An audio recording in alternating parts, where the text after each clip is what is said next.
د شیعاګانو دلایل څه دي؟ شیعاګان یو خو په امت کې هغه خلک دي چې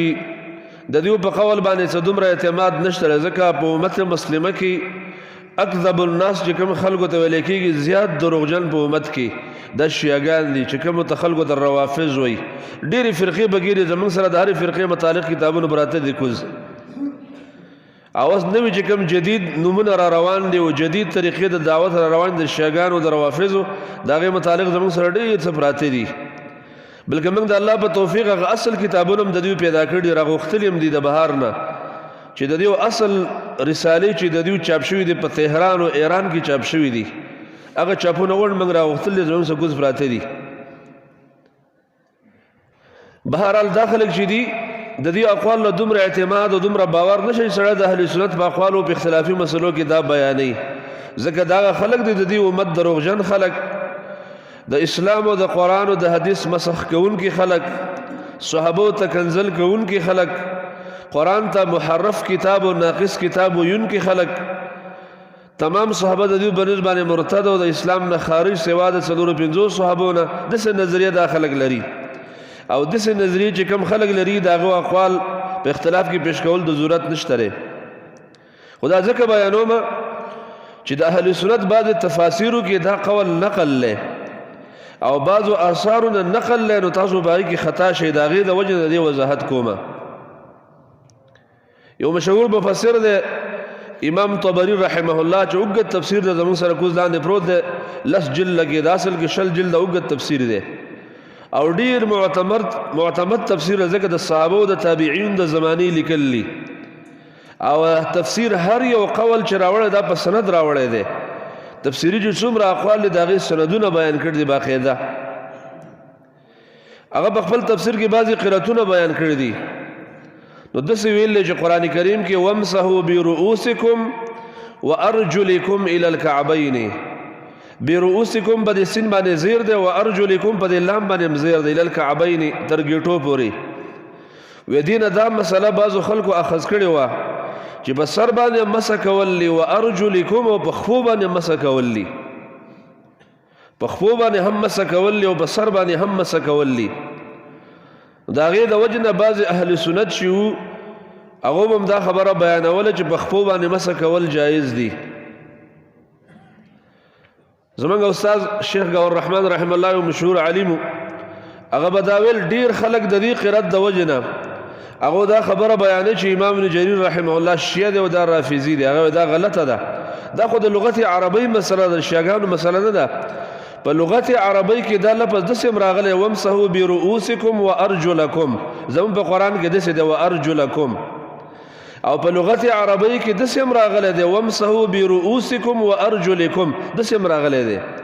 نو دا په لغت عربی کې دواړه الفاظ راغلي چې په لام باندې زیر هم راغلی دی او په لام باندې زور هم راغلی دی، دا دواړه نقل دي. لهذا چې کوم الفاظ په لغت عربی کې نقل وي او نو دا هغه الفاظو تشریح کول دې سره سړی شی کېږي نه. لکه قرآن او حدیث کې دا مشهوره قاعده ده چې داسې یو قول بیانول، داسې یو توجیه بیانول چې هغې کې د یهودو سره موافقه راځي یا د نصارو سره موافقه راځي، په دې سړی یهودي کېږي نه، او په دې توجیه باندې سړی نصراني کېږي نه، او په دې توجیه باندې سړی شی کېږي هم نه. د ابن جریر یو معتبر تفسیر دی، یو معتمد تفسیر دی، دا ټول تفاسیر د هغې خلاصه ده، ځکه دا د تابعینو نه تبع تابعین د زمانې تفسیر دی. نو هغه د ارجلکم د لام د لاندې زیر لیکلی دی، او ویل چې دا قرت هم شته دی، وارجلکم په لام باندې زور دا قرت هم شته دی چې زموږ په مصحف قرآن کې ارجلکم والا قرت دی. خو څوک چې د ارجلکم قرت نه قایل دی نو هغه وایي چې په خپو باندې مسح کول دی، لکه وامسحوا برؤوسکم وارجلکم،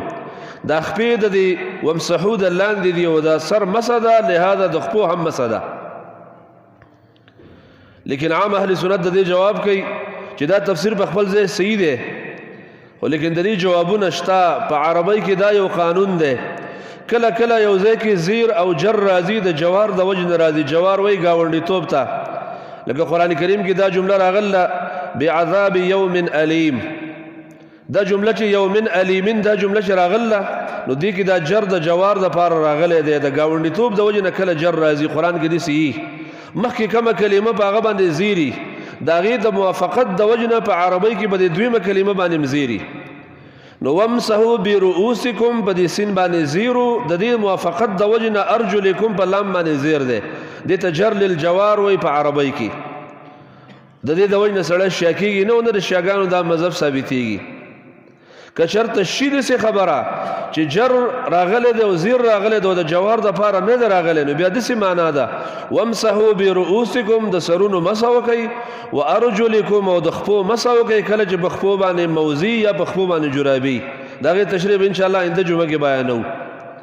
نو لهذا به دې کې هېڅ اشکال هم نه پیدا کېږي یا جر للجوار دی چې کوم قرتونو کې راغلی دی او یا د جر قرت محمول له په هغه صورت کې چې کله خپو باندې جرابه وه نو بیا مسح ده یا په خپو باندې موزه وه نو بیا مسح ده یا په خپه باندې پټۍ وه نو بیا مسح ده نو مسح په هغه صورت کې شوه چې خپه باندې جرابه ده او غسل په هغه صورت کې چې کله خپې لغړي دي بغیر د جرابونو او بغیر د موزو نه بیا په خپو باندې سړی د خپو وظیفه بیا انزل دی او چې کله جرابه او موزه وه نو بیا د جر قرت باندې عمل کوه او په خپو باندې مسح کوه او په جرابو یا د موضوع د پاسه مسح کوه نو لهذا به دې کې سړی شی کېږي هم نه او د شیاګانو د قول موافقت هم نه راځي او شیاګان ځکه به غلطه چې په وچو خپو باندې لاس راکاږي او تاسو ته ما حدیث وایو چې نبي صلی الله علیه وسلم صحابه ولیدل چې خپو کې لږ لږ ځایونه وچ پاتې شو نبي صلی الله علیه وسلم ته وفرمایل چې اسبغ الوضوء خپل اودس کامل کړئ او دا یې درې ځله وفرمایل ویل للاعقاب من النار د هغه پوندو دپاره تباهي ده او هلاکت ده من النار د اور دا پوندې به اور ته ځي چې کمې پوندې به اوداسه کې وچې پاتې شوي بل د قرآن د الفاظو نه خپله معلومیږي چې دا مسح کول بغیر د جرابونو دا غلطه ده یا بغیر د موضوع نه مسح کول غلط دي دا د قرآن نه معلومیږي ګوره قرآن وایي چې تاسو د خپې وینځئ الی الکعبین تر ګیټو پورې وینځئ نو چې کله دا مسح شو نو بیا د الی الکعبین لفظ ضرورت نه دې نه معلومیږي چې دا انزل دی ځکه الی الکعبین لفظ ذکر کوي د وجه قرآن کې اول جملو ته تاسو ګورئ فاغسلوا وجوهکم وایدیکم الی المرافق د مخ دپاره حدونه په حدیث کې راغلي او د مټو دپاره قرآن کې راغلي الی المرافق تر د څنګلو پورې به انځئ بیا وامسحوا برؤوسکم راغلی د دې دپاره حد نه راځي ځکه مسح عامه کېږي او ارجلکم الی الکعبین خپې چې انځئ نو ګیټو پورې به انځئ دا ګیټو پورې ټکی په دې خبره دلیل چې په خپو باندې مسح نشته بلکې خپو باندې انزل د خپو وظیفه چې کله ستا په خپه باندې جرابه او موزه نه وه د خپو وظیفه انزل او دې باندې هسې مسح کول نشته دونه کله جرابې وي په هغې مسح کول شته د هغې تفصیل خپل ځای وایو یا په خپو باندې موزه وه د هغې مسح کول شته تفصیل په خپل ځای راځي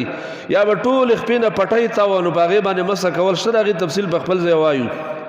د جرابې او د موزې او د پټۍ تفصیل په خپل ځای باندې بیانوو